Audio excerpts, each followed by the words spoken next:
और जब मैं कहता था कि पाकिस्तान की मईशत तबाह हो चुकी है तो सब लोग डिसएग्री करते थे। मैं आज कह रहा हूं कि पाकिस्तान की मईशत और पाकिस्तान के इदारे तबाह हो चुके हैं। अब इनको अगर आपने ये फैसला करके चलना है कि इनको सही करना है तो पहले ये माने कि ये तबाह हैं। मैंने कहा, आप फरमाते थे कि अमरीकनों के साथ बातचीत कर लें तो हालात बेहतर हो जाएंगे, लेकिन पता नहीं किसके साथ की है बात, किसके साथ नहीं की। फिलहाल तो हर तरफ सरापा एहतजाज हैं लोग।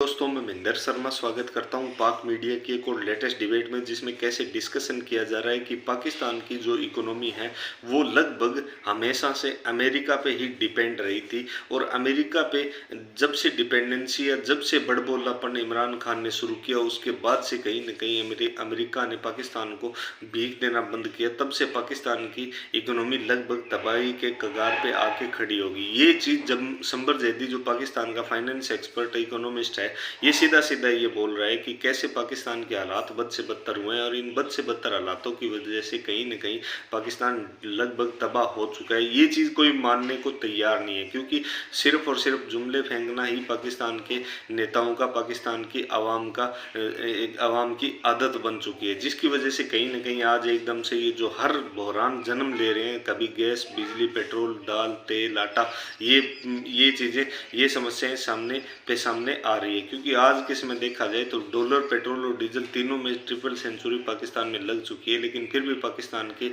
हुकूमत ना ही तो इसको मानने का तैयार, और पाकिस्तान की आवाम इसको झेल रही है। तो दोस्तों, पहले देखिए डिबेट, और उससे पहले मैं आपसे रिक्वेस्ट करूंगा, चैनल पर नए हैं तो चैनल को सबसे पहले सब्सक्राइब जरूर करें। दोस्तों, चलते हैं डिबेट में। अरे शब्बर भाई, बहुत शुक्रिया प्रोग्राम में आने का। आप फरमाते थे कि अमरीकनों के साथ बातचीत कर लें तो हालात बेहतर हो जाएंगे, लेकिन पता नहीं किसके साथ की है बात, किसके साथ नहीं की। फिलहाल तो हर तरफ सरापा एहतजाज हैं लोग। बिस्मिल्लाहिर्रहमानिर्रहीम। मैं जवाब दूं आपको कुछ? फरमाइए जी, बिल्कुल, इट्स ऑल योर्स। कि मैं तो, अगर आप मुझे फॉलो कर रही हैं और आपके प्रोग्राम भी अगर मेरे साथ जो पास्ट में हुए हैं, अगर आप मेरी बातों को याद करें जो मैं पिछले 6-7 महीने से स्पेशली आपके प्रोग्रामों में कह रहा हूं, और उससे पहले मैं 2-3 साल से कह रहा हूं, जो कुछ भी हो रहा है उसमें किसी भी गवर्नमेंट का कोई रोल नहीं है। चाहे वो इमरान खान की गवर्नमेंट हो, चाहे वो पीडीएम हो, या अब केयर टेकर आ गए हैं, इसका कोई रोल नहीं है।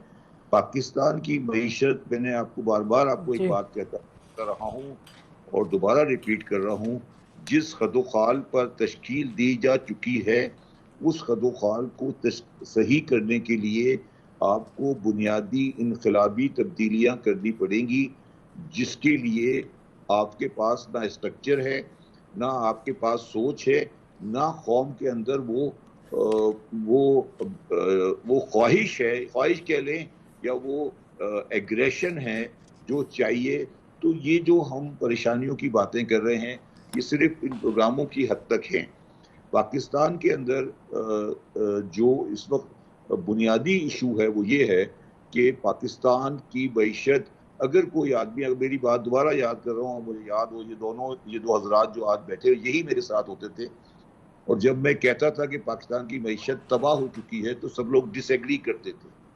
मैं आज कह रहा हूं कि पाकिस्तान की मईशत और पाकिस्तान के इदारे तबाह हो चुके हैं। अब इनको अगर आपने ये फैसला करके चलना है कि इनको सही करना है तो पहले ये माने कि ये तबाह हैं। जो बात बिजली की बात की जा रही है, उसमें 41,000 की प्रोडक्शन कैपेसिटी है हमारे पास, इंस्टॉल कैपेसिटी है, और हम 28-29,000 प्रोड्यूस करते हैं। 12,500 13,000 की हमारी कैपेसिटी पेमेंट है जो हम पेमेंट कर रहे हैं, जिसकी मालियत तकरीबन 2,000 अरब बनती है, जो हम कंज्यूमर को ट्रांसफर कर रहे हैं। तो जब आप लोग करप्शन की बातें करते हैं कि इसने करप्शन की, उसने करप्शन की, तो जरा उस आदमी को बुला के टीवी पे बुलाएं, उससे पूछें कि जिसने ये चाइनीज के प्लांट लगाए हैं और जो डॉलर में पेमेंट कर रहा है, जिसको बड़ी अच्छा नजर आ रहा था सीपैक की इन्वेस्टमेंट, और जब बड़ी बड़ी बातें कर रहे थे, असद इकबाल साहब आते थे और उनको नजर आता कि ये गेम चेंजर है, अब उनसे पूछें कि ये 12,500 की कैपेसिटी पेमेंट जो तकरीबन 2,000 बिलियन है, ये वो कहां से देंगे। ये पाकिस्तान का इंटेलेक्चुअल करप्शन है जिसने पाकिस्तान को तबाह कर दिया है। और इलेक्शन, नो इलेक्शन, 3 महीने बाद इलेक्शन, मेरी गवर्नमेंट, तुम्हारी गवर्नमेंट, इससे कुछ नहीं होने वाला। आपको बुनियादी तब्दीली करनी पड़ेगी।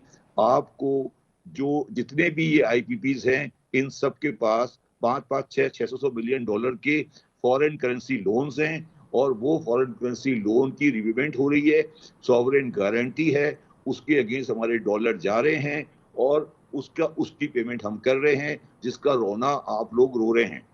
अब इसको आप यहाँ हम छोटी मोटी बातें कर कर हम उसको खत्म नहीं कर सकते।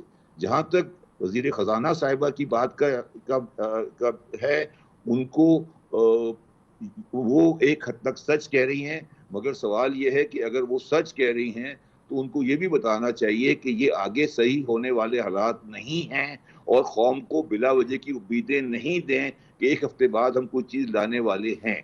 एक हफ्ते बाद वो 1 साल, 2 साल, वो 5 साल भी कोई चीज नहीं ला सकते। ये जो हालात हैं आज के, कौम को तैयार करना पड़ेगा कड़े वक्त के लिए। जी, एक मिनट में, 1 सेकंड में थोड़ा सा इसलिए चाहती हूं कि मैं क्लैरिफाई कर दूं कि उन्होंने बड़ी क्लियरली कहा कि 1 हफ्ते बाद हम आके प्रेजेंटेशन देंगे कि आया हम कुछ कर सकते हैं या नहीं। उन्होंने हरगिज कोई उम्मीद नहीं दी। बिल्कुल 100% सही कह रही हैं कि वो 1 हफ्ते बाद बताएंगी कि हम कुछ कर सकते हैं, और अगर वो जरा सी भी अक्लमंद हैं तो उनको ये कहना चाहिए कि हम कुछ नहीं कर सकते। उन्होंने ये भी कहा है कि कर सकते हैं या नहीं कर सकते। बिल्कुल ठीक कहा है उन्होंने, बिल्कुल वो सच बोल रही है, वो सच बोल रही है, बिल्कुल ठीक कह रही है वो कि हम कुछ नहीं कर सकते।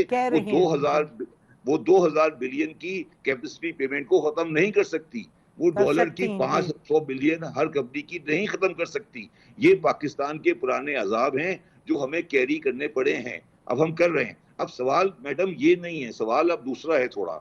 सवाल ये है कि हमें बिजली की और पेट्रोल की कंजर्वेशन करनी चाहिए। हम बचत करें, डॉलर में बचत करें कि हमारे पास कम डॉलर खर्च हो और हमारा इनफ्लो डॉलर का बढ़े, तो हमारा करेंसी जी शबर भाई अगर आप मुझे इजाजत दें, आपने बड़े तफसील में बिल्कुल बड़ी क्लियरली फरमा दिया है कि जो प्रॉब्लम है। मैं चाहूंगी कि आप ही के पास आएंगे हम कि बताइए आपको क्या लगता है कि क्या स्टेप्स लेने चाहिए, लेकिन उससे पहले मैं चाहूंगी हमारे दोनों पैनलिस्ट भी बताएं और आपके पास कंक्लूडिंग हो, ताकि आप इनकी भी बात सुन के तो आप बताइए कि आपको क्या लगता है, what is the way forward. तो मुझे इजाजत दें तो मैं हारून के पास जाऊं। जी हारून। जी बिल्कुल बात करें। जी हारून जी। देखें, बात को अब हमें आगे की तरफ ले जाना है। अब जो बिल्कुल इमीडिएट टाइम है उसको मैं कहता हूं, जैसे मैंने पहले अर्ज किया कि रिलीफ के लिए 1-2 क्या चीजें की जाए। दूसरा, मैंने बड़ा क्लोजली देखे हैं ग्लोबल फाइनेंशियल क्राइसिस, उसमें सबसे पहला इकदाम जो रिस्पॉन्सिबल हुकूमतें करती हैं वो एक बड़ा विजिबल ऑस्टेरिटी का प्लान बनाना। ऑस्टेरिटी, उससे लोगों में एतमाद आता है कि हमारी रूलिंग एलीट भी ऑस्टेरिटी कर रही है तो हम भी करें। जैसे अभी शबर साहब ने कहा कि अगर हमने एनर्जी कंजर्वेशन का प्लान बनाना है, जोनिंग करनी है, कार पूलिंग करनी है, टाइमिंग करनी है, जब तक हुकूमत सिग्नल नहीं देगी ऑस्टेरिटी का, लोग उसको फॉलो नहीं करेंगे। तो पहला तो हो गया रिलीफ, ऑस्टेरिटी। ठीक। रिलीफ के बाद जो चीज है, जो मैंने अर्ज किया कि केयरटेकर को भी चाहिए, रिलीफ से मतलब ऑस्टेरिटी ना, you said austerity and redistribution गरीब को। अच्छा, जो मैंने कहा कि आप अपने वेस्टफुल पीएसडीपी के इंफ्रास्ट्रक्चर के पर्क्स कुछ बंद करें, उसको ट्रांसफर कर दीजिए। इसके बाद जो हुकूमतें दुनिया में करती आई हैं, हमें उनसे सीखना है। वो ये करते हैं कि रिवाइवल का एक कॉन्क्रीट प्लान बनाते हैं। यहां एक बड़ा क्लियर मैसेज है, ये रिवाइवल का प्लान जो होता है ये सियासी लोग नहीं बनाते हैं। इकोनॉमिक रिवाइवल के लिए इदारे इसको आगे लेके चलते हैं, और इनका काम यह है कि इदारों में मजबूत लोग रखें और उनको डेलीगेट करें कि जी आपका काम बिजली का है, आपका काम टैक्स का है, आपका एक्सपोर्ट का है। अच्छा, जो दुनिया आपसे सर्टेनिटी मांगती है वो सियासत नहीं दे सकती। जो दुनिया आपसे कॉम्पिटेंस मांगती है वो सियासत नहीं दे सकती। सियासत का काम एक 1 लाइन फैसला करना है, ये इनकी डिलीवरी इदारों का काम है। तो पहली चीज तो ये है कि जो हमने हर इदारे में अपना बंदा लगाया हुआ है उसको अगर हम एक सिस्टम बना दें, थोड़ा सा उसकी तरफ चल पड़े। तीसरी जो मेरे लिए ज्यादा अहम चीज इस वक्त ये है कि पाकिस्तान का जो माशी ढांचा है वो 240 मिलियन की पॉपुलेशन को सर्व नहीं कर सकता, और हमने 12 देखा। ठीक। 25 लाख बच्चे और बच्चियां हर साल लेबर मार्केट में आ रहे हैं। अब सवाल ये पैदा होता है, खाली हमें ग्रोथ के नंबर नहीं चाहिए फ्यूचर में, किस किस्म की ग्रोथ चाहिए कि जिसके पाकिस्तान स्टेबल भी रहे, एक्सपोर्ट भी कर सके, डॉलर्स भी आना शुरू हो। अब ये 5 से 10 साल की पेनफुल ट्रांजिशन है।